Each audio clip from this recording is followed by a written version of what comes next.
Menteri Badan Usaha Milik Negara yaitu Erick Thohir mengingatkan perguruan tinggi untuk mewaspadai dampak digitalisasi terhadap sektor ketenagakerjaan. Antara lain berkurangnya jumlah lapangan pekerjaan akibat pemanfaatan teknologi canggih. Perguruan tinggi harus bersiap diri, menghadapi kondisi pekerjaan yang diprediksi akan hilang dalam beberapa waktu ke depan, kata Erick Thohir. Dalam bahan paparannya, terdapat 9 jenis pekerjaan yang akan lenyap pada 2030 mendatang. Pertama, tenaga jasa penyiapan makanan. Selanjutnya, tenaga administrasi perkantoran, tenaga jasa transportasi. Keempat, tenaga produksi manufaktur non-auto. Lalu, construction and extraction. Keenam, traditional farming, fishing, and forestry. Kemudian, sales and related fields, social manager, dan terakhir jasa pengamanan.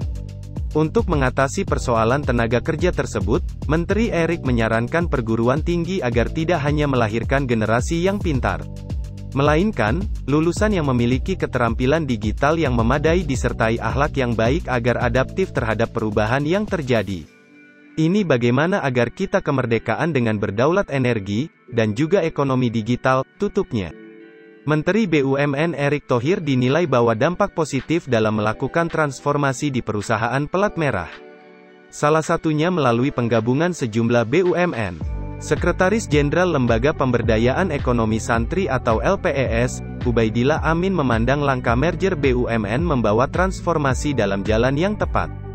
Keberhasilan ini tak lepas dari peran kepemimpinan Erick Thohir. Kinerja Kementerian BUMN di bawah kepemimpinan Erick Thohir terbukti membawa perubahan besar yang belum pernah dilakukan para menteri sebelumnya. Salah satunya dengan melakukan penggabungan BUMN agar berjalan efektif dan efisien, kata dia. Ubaidillah juga mengapresiasi langkah Erick tersebut. Ia menangkap tujuannya untuk membuat perusahaan-perusahaan itu makin profesional, transparan dan akuntabel. Misalnya melalui penggabungan beberapa BUMN besar yang telah direncanakan jauh-jauh hari. Lalu Erick Thohir dipandang yang secara tegas mampu membubarkan perusahaan BUMN yang dianggap sudah tidak sehat serta tidak segan menyetop penyertaan modal negara bagi BUMN yang tidak produktif. Pelaksanaan restrukturisasi BUMN yang tidak sehat berani dilakukan hanya di era Menteri BUMN Erick Thohir, yang mana dahulu-dahulunya hanya dibiarkan dan disuntik PMN, paparnya. Diketahui, sejumlah perusahaan telah dibubarkan oleh Erick. Yang paling teranyar ada PT Merpati Nusantara Airlines yang telah dinyatakan pailit. Ini jadi salah satu perusahaan yang ditarget Erick. Selain itu, ada sejumlah perusahaan lainnya yang menunggu putusan untuk dibubarkan. Ubaidillah juga mengapresiasi langkah Menteri BUMN yang memastikan PMN ke BUMN harus efektif dan tepat sasaran. Dengan begitu pemerintah tidak akan menyuntik PMN secara asal-asalan dan mempertimbangkan dampak operasional BUMN terhadap masyarakat.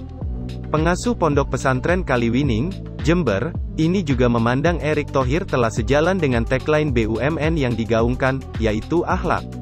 Keberanian beliau merubah pola kerja Kementerian BUMN sejalan dengan visi misi Presiden Jokowi, revolusi mental, pungkasnya. Salah satu yang mencolok, Erick Thohir mampu memangkas jumlah BUMN dari 108 perusahaan pada 2016 menjadi tersisa 41 perusahaan di Maret tahun 2022. Terima kasih sudah menonton video ini sampai habis. Jangan lupa klik tombol like dan subscribe serta hidupkan loncengnya agar tidak ketinggalan video terbaru di channel ini. Sampai jumpa di video selanjutnya.